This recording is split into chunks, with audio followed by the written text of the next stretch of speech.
الحمد لله رب العالمين والصلاة والسلام على أشرف الأنبياء والمرسلين نبينا محمد وعلى آله وصحبه أجمعين. أما بعد،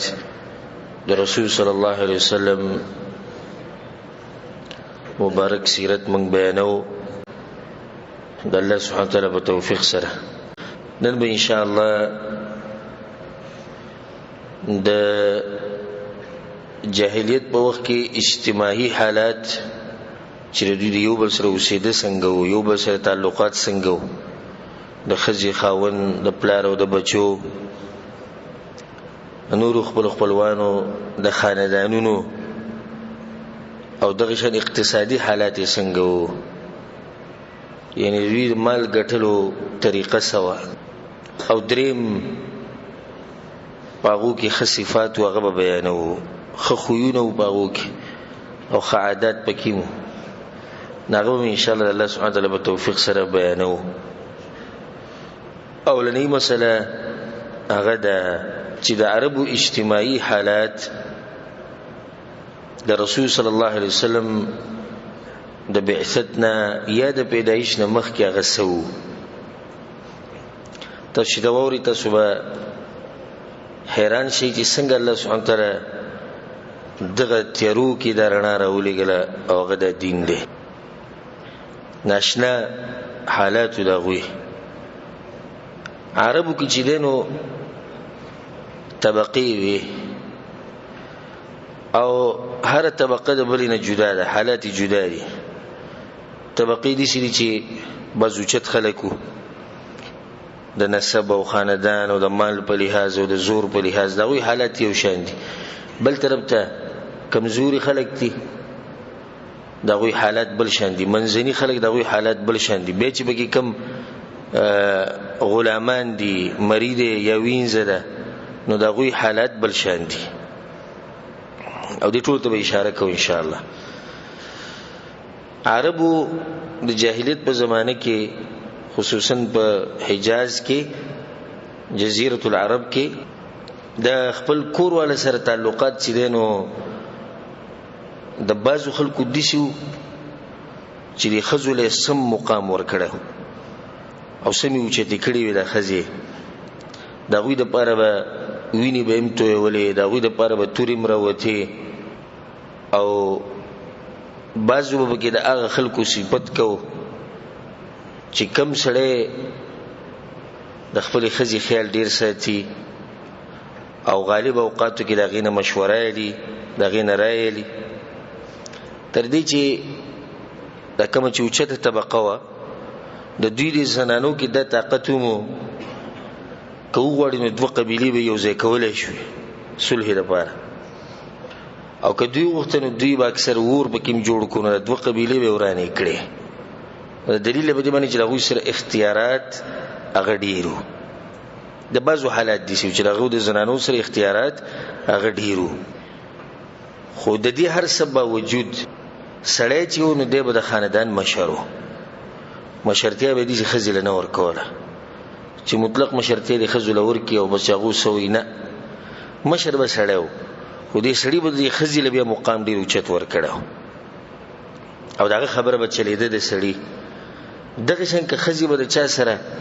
واده کوو نو لازم به د دې مشرانو نه پکې تپوس کېدو. دغه اوچت خلک زما خو وایي که نه چې طبقې دي، دغه یو طبقه ده چې د هغوی د عاداتو چې هغوی به لازم د مشرانو نه تپوس کوو. او داسې کېدی نه شوه چې یو زنانه دې لاړه شي او په خپله مرضۍ دې یاري کوي او تختې دي چا سره، دا نه چلېده په هغه وخت کې او په دغه طبقه کې. دا خو هغه اوچت خلک دي. بیا د دوی نه بعد چې کم دي، چې کم منځني دي، هغه طبقه چې هغه په منځ کې ده، نو په هغو کې اختلاط د سړو او د ښځو په منځ کې او ښه فحاشي او ښه بې حیایي د دوی په دې منځ کې وه. او تاسو اندازه لګولی شئ چې د ښځې څه مقام و د جاهلیت په وخت کې. نن سبا د بعض چې دی نو راپاسي خصوصا داسې لیبرل او علمانیان او په میډیا باندې دا خبرې کوي چې اسلام د ښځو حقوق نه دي ښکار کړی ولایذ بالله او منګ راوتی به حق واړو د خزو لپاره او چې غوو د خزو لپاره دا ټول یو گیم دی زمونږ د دین د خرابولو لپاره تاسو ته باز خبره نقل کومه باز حالات چې د جاهلیت په زمانه کې د زنانو سره معاملات څنګه وو خصوصا دغه طبقه کوم چې منځنۍ ده چې کوم اوچت خلکو هغه به د خزې دي خیال ساتو خو عام چې کوم خلکو دغه حالات دي غالبا حالات دي سي تاسو به حیران شئ چې الله سبحانه وتعالى څنګه دې زنانه له عزت ورکو حیران بشئ دومره اوچت مقام ول الله ورکړي چې دسی په یو بل مذهب کې تاسو نه ملاوي ودای شي د خلکو خبرې دی غواړي د چې زمونږ د دوی د خزي حق دی ته وي چې زنانه روډونو تروزی زنانه فحاشي تروزی زنانه فلمونو تروزی سندرو تروزی ټیویانو تروزی دې ته حق وي بس صرف دغه आवाज لګي دې لپاره بل د دې لپاره چې کدوې دي جنکو تر رسیدو غواړي چې په اساني سره رسیږي چې جنې په کور کې ناشته او خپ عزت او په احترام سره نو دا قسم خلکو تر رسیدې نشي کله چې فحاشي عام شي ولعیاذ بالله نو بیا به دوی ته ملاري اساني شي دا د خلکو مقصد دی کوم چې دغه یو چغه لګي بس وی د خزو حق او د خزو حق او تبه حیران شي تبه چې په دنیا کې د سر بل مخلوق شتینه ځکه چې د خلکو په خله باندې یو ټکی دی د خزو حقوق او د خزو حقوق د خزو حقوق کته د خزو حقوق بره بوډاګان همشتي موږ سره ماشومان همشتي موږ سره مظلومان همشتي موږ سره قسمه قسم خلک ته یوازې ته دغه حق یادېږي بس چې ته د خزي حق یادې نو خبره ده چې اصل کې د دوی به خپل مقصد دی نور هغه څه دي چې خیر خوا نه دي خزو چې د دوی حقوق ادا کوي د جاهلیت په وخت کې موجي غالبا فحاشي و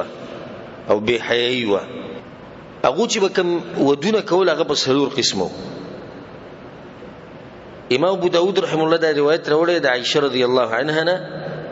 هغه چې ان النکاح فی الجاهلیه کان علی 4 انحاء د جاهلیت په زمانه کې نکاح په سلور قسمو فكان منها نكاح الناس اليوم یو دغه نکاح کوم چې نن سبا ده او غدا يخطب الرجل الى الرجل یو سړی بل سړی پسې هغه ته وایي چې ستاره لور ز خپل جوړ غواړم یا خپل ځان له استاده خور ابو سیدا او برازي شو بیا به مہر پکې خود او بیا به نکاح وکړي او طریقه دا و چې د نن سبا هم ده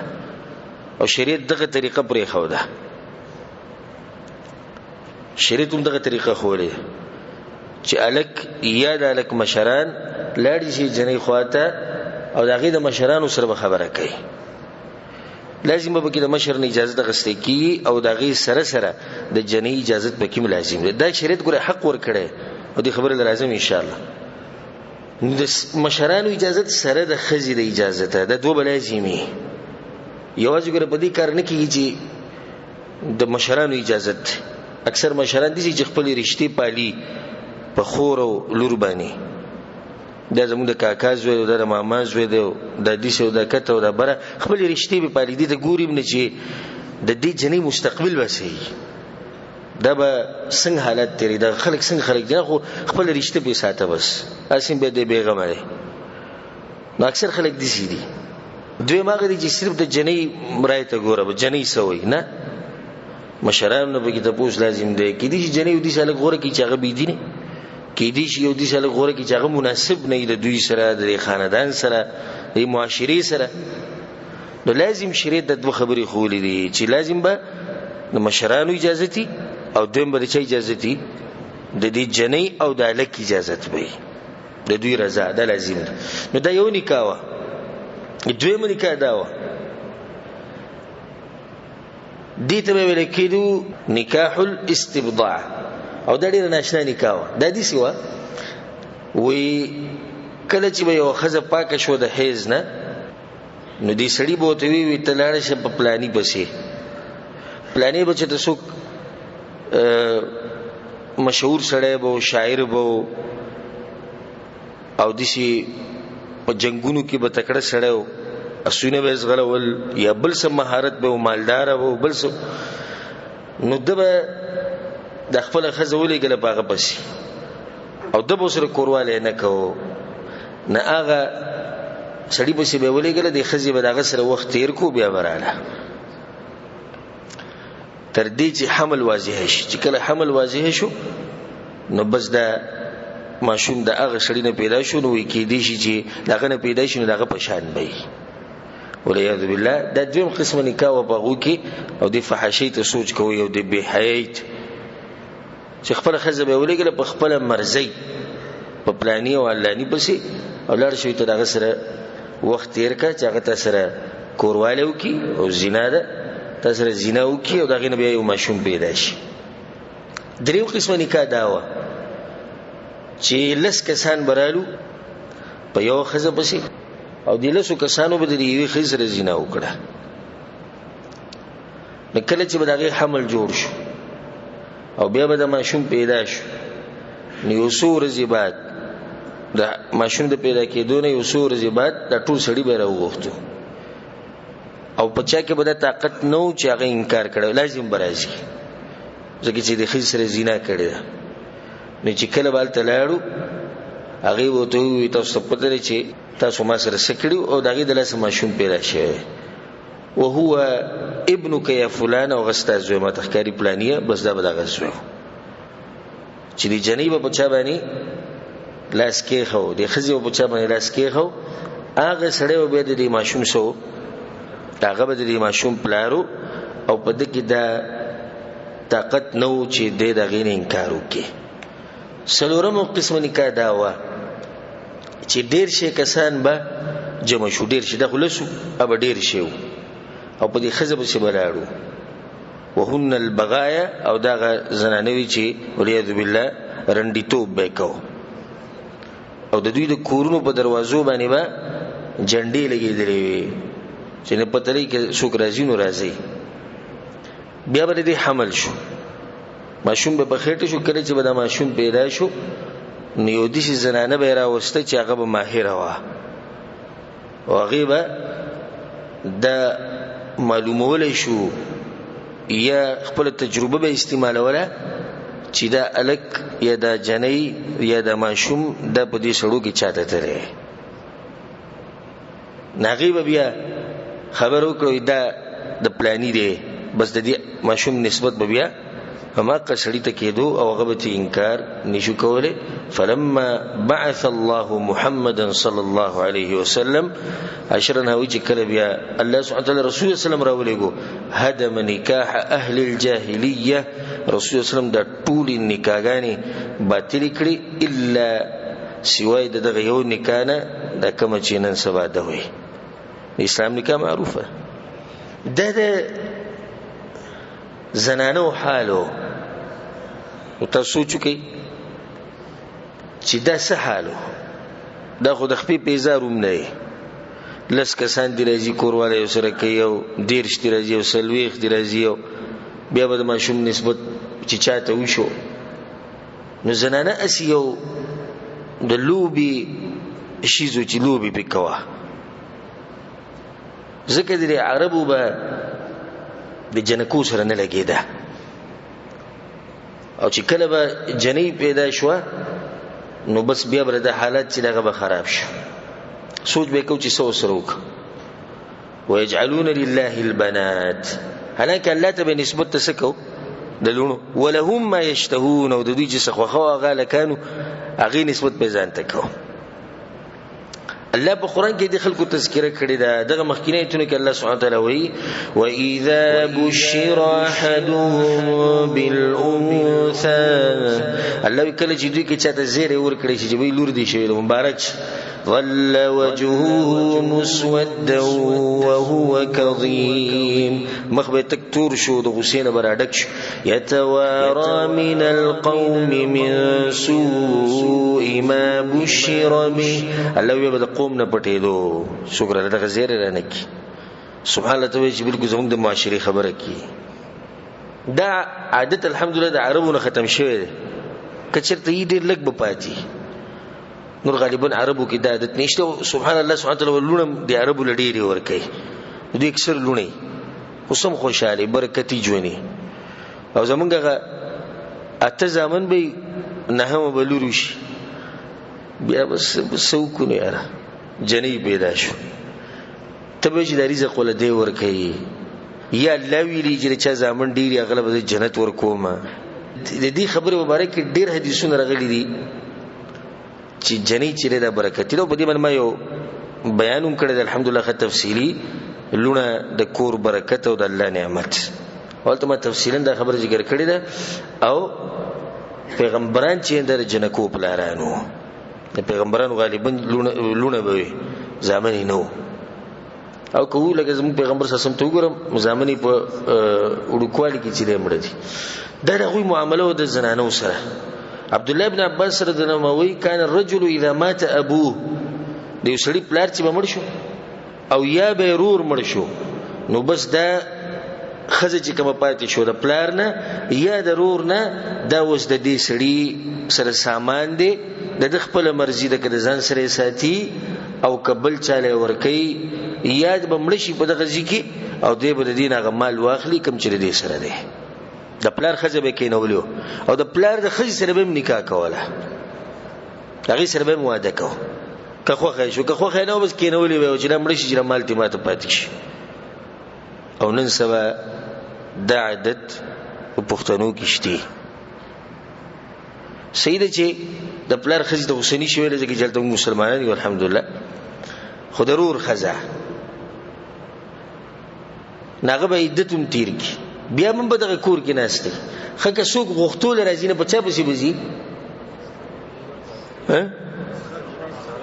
هغه پوخانی سخر پسې پوخانه اچي مازی کې سخرو دا غنه به جنیلا سواړي بیا او رښتیا به غواړي دا ډېر عجیب خبره ده. جنې د دې کورنه ختم شوه خاوني لړ مړ شو عدت تیر کو خبره بالکل ختم شوه اوس بیا هم زیره د دې سخر نه بوله اجازه تلې مور پلار په ګلاس نه راشي دغه طریقه ده.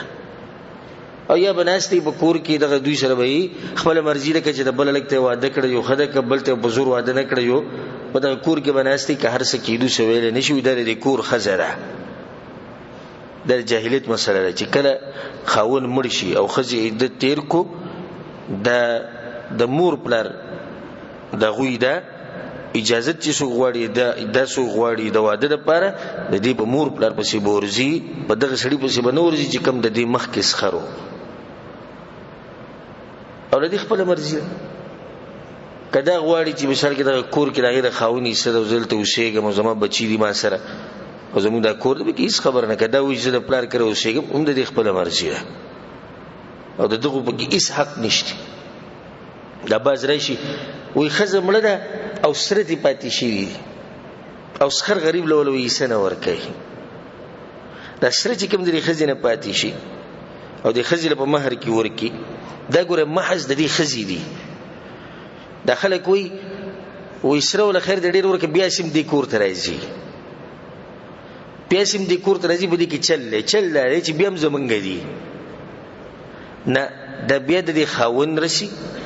د بچوي رسی او د مور پلار رسی کم سره چې زمونږ د پښتنو نه لګي دا غوي حق پکې رسی او سخرته وایو چې الله دې روغ صحت ترکی او زګر زمزي کوا ستاپدې کې هیڅ څه نرسي دا لا پریدا د هلک رور به ګرم کیږي زما پکې میسه ده زمونږ د کور سره دي زمونږ مال له د دې خزي مال له د سرو کې د خزه چې مړ شو په دې سرو کې یزمکه کې د دې بچو حق ته د ټول نزيت حق پکې د بچو دي به د خاون حق ته او به د مور پلار حق د ټول حقوق الله سبحانه وتعالى په قران کې بیان کړي چې دا تفصیل نظم خدای او مسله مخې تراله. دغه شان جاهلیت ولا به زنانو له میراث کې سنه ورکوله او دا به وی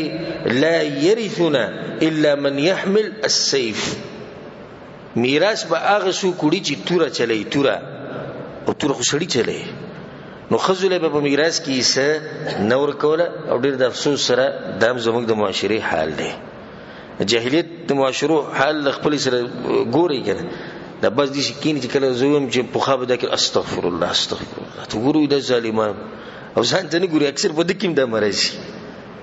خدای هغه چې وره استغفر الله وای خپل ځان او ته پښتو غیرت ښکاری هغه هم دغه پښتو غیرت کول هغه هم د غیرت ښکاری دو چې خزر لا چا میراث ورکړی او سپوري میراث به وي هغه سوکلی چې هغه توره چلی په جنگونو کې هغه سړی دي نن سبا دا مسله په بعضو مسلمانانو کې خصوصا زموږ په معاشره کې د عامه ده چې وي شریعت او شریعت کته او شریعت بر بته شریعت کې خدام دي چې حساب ورکه دا الله دې طاقت راکې مونږ کمزوري او پورا عمل کله کولای شو پورا عمل نشي کولای دومره د چې الله دین ډیر مزدار دین دی وي ډیر مزدار دی چې مونږ کې کنه ډیر مزه کوي خنور چې کې مسلې د غیر سره یې خیال اوس کمزوري دعا کوه چې الله موږ لم طاقت راکړي دا کم خلک چې د لونو حق نور کوي او د خويندو په میراث کې قیامت پورز بد یوي روپۍ د دوی سره حساب کتاب کیږي او هغه وخت کې به دوی ته پته ورکړي چې رسول الله صلی الله علیه وسلم وایي چې چا یو لزمکه ظلمن واغسته چاره د قیامت پورز بوت الله وونه زمکه دی غاړي ته واچي او په جهنم کې به ګرځي دا وی به خاول لوړی نوړي دی کړه تر واغسته پورا جنې کامله جنې او د غالک لدی ورکړه اوس دې زمکه نه ده پیرزو چې انسان دی انسان قیمتي دی زمکه قیمتي ده انسان قیمتي انسان دی وګوري بعضوی خاوني وي قمقل غونډه کېږي چې خاص تصرف نشي کوله کوم وخت چې ورکول به وکړي کې دوی لا قمقل له یو ما به شراغله وي هغه څه قمقل غونډه کېږي او منګه ولا ساتیو ما ته ډیر خسړې دي ساتي ور سلیکل دي کړی دی ما وصیت کړی چې دا ایسه د زمونږ د خور د خاوني قمقل له مولا ساتلی دا که زموږ شونډه بوله ورک ندی سلیکل خو نو ما چې تمړ شي بچو ته به پته ولګي ته دومره خسړې ته ولا ساتي زمکه ورکمای ایسه ورک لاړ بیا لک سبات بیا راغی سیومنت زمانه مخ کې روانو په لاره بیا به سره وګرځید وی شیخ سو خو د کروڑاو ده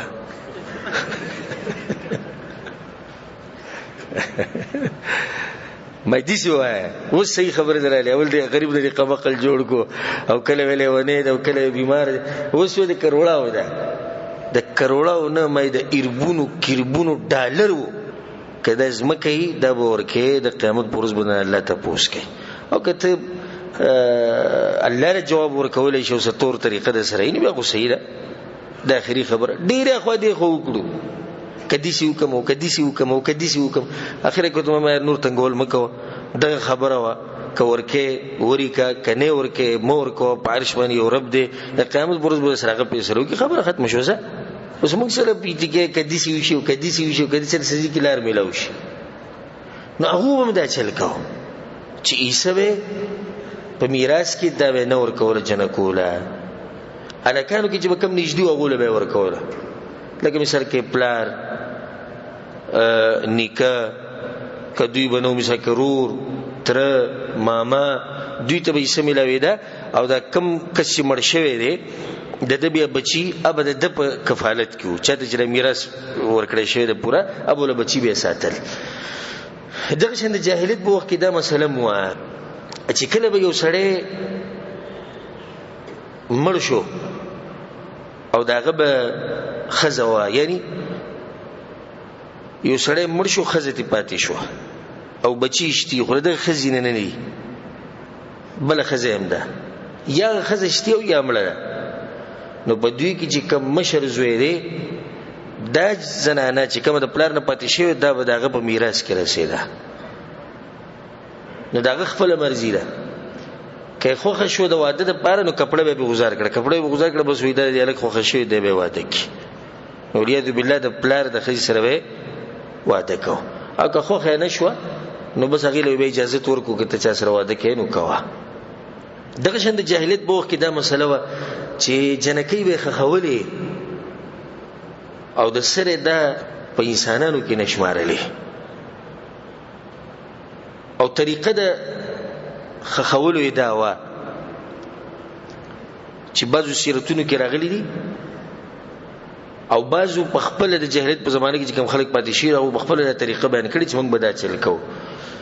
چې کله به یو سړی لور پیدا شو او دا به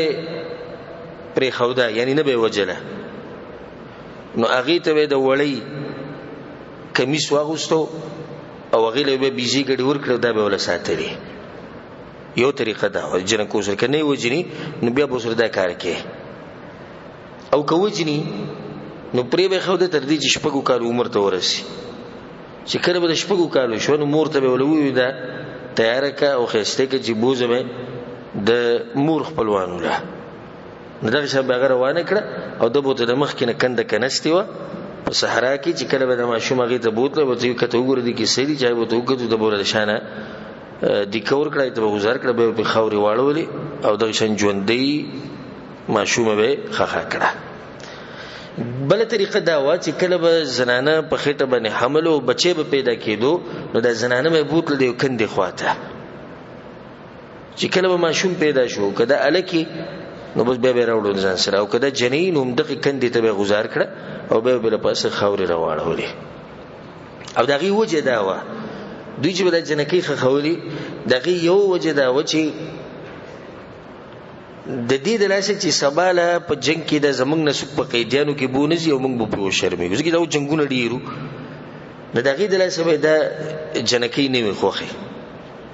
او د شي ویل کی چې اولنې کس چې د طریقې ایجاد کړو دغه نوم قیس ابن عاصم التمیمی دا یو ضرور انسانو او د غټ خاندان بنو تمیم قبیله او غټ قبیله ده نو په دوی باندې النعمان ابن المنذر داغه قبیله او خاندان په د باندې حمله کړې و د په خاندان باندې د دوی په مخ کې د دوی په منځ کې مخ کې مسلې چلی درې او به هغه د حمله وکړه چې حمله به وکړه نو د دوی د قبیله د قیس د قبیله زنانه او کسان دنیا کسان نور ځان سره قیدین کړو بوت چې باغی کې د قیس لوروم و به دغه نه بعد دوی په منځ کې صلح وشو چې صلح وشو د جنې تیرا وسه لوري تیرا وسته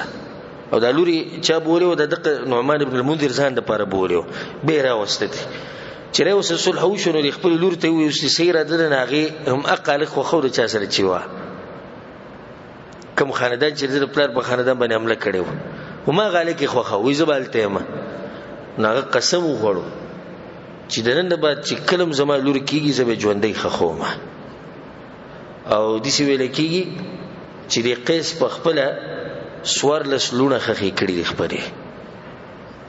او به عرب په دې طریقه باندې روان شو د دې خبرې ته وکړو چې دا چلو کنو بیا باغوم دي چل کو خباس په کې دي چې په عربو کې چاغوي بدی ته نه کتو چې دا جنې ده کدا الکته خو چې بچي به پیدا شو هغه به مړ کاو او دغه سبب غریبي او لوګه چې موږ به په دې باندې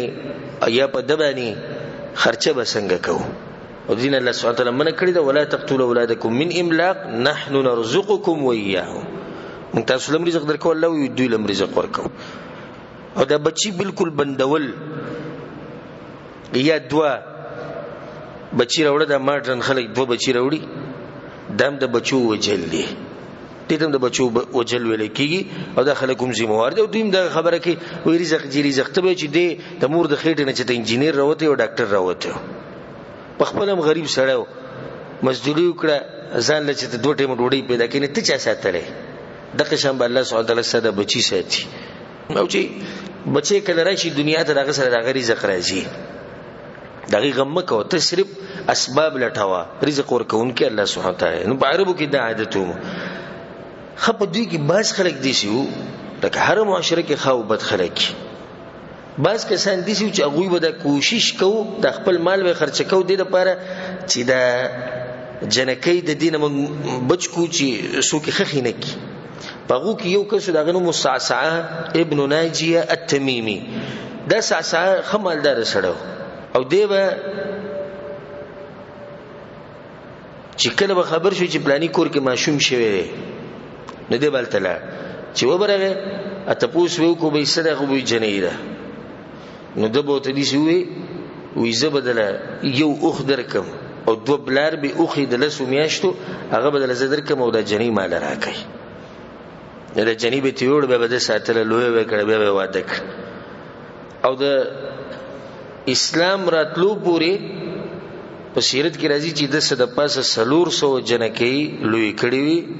او دغه خیال ساتله دي چې خلک پکې وو یو بلو دغه نوم زید ابن عمرو ابن نفیل القرشی ابا ګرځیدو په صحرا کې او زینو ته معلوم چې دلته د خلک جنکې خخی ناغه بولته ورته چې وبره وته د مړ کومه مال راکې زوی ساتم او په ما باندې ارسه شو چې کله بلوي شو نبی بل پلارته وی که غواړي د ستالور د والو کنه غواړي به بل د څه طریقو کې توغه واده کړه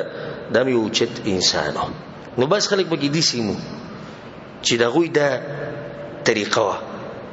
چې هو به یعنی په دې باندې مخه کېدو چې څنګه یو سړی زیو ماشومه خخی او غریبي څه ګناه نشته اباز وی بیا دې لور راوړوي خزي ته وي به دې راوړوي تدنن نه باندې راوړل د پښن قمقل انسان ما د زمکه به مخ نه دی چې سړی خزي ته ګوت راقي تدنن نه باندې جنې راوړل ځه زموږ د خزي دي چې ډېری حیانا کې ډېر درنی خزي چې لکه زورور خزي کې نو ته چې بزان کې غیرت ولګو ته لکه زه بدل لک راوړم ځکه چې د ماشوم حاصل پیدا کیږي د پلان لري د مور سره کار دی دا خو زمکه ده ته به څنګه فصل کړی هغه بری وي نو فصل کړل خو به تا باندې نو بزان کې زور پیدا کا ځان نرکا سړی کا الکه کې جو الک بدل وړي کړه د قمقلانو خلکو د جاهلو خلکو خبري چې خزه وې ټکه وې ته بیا جنې راوړ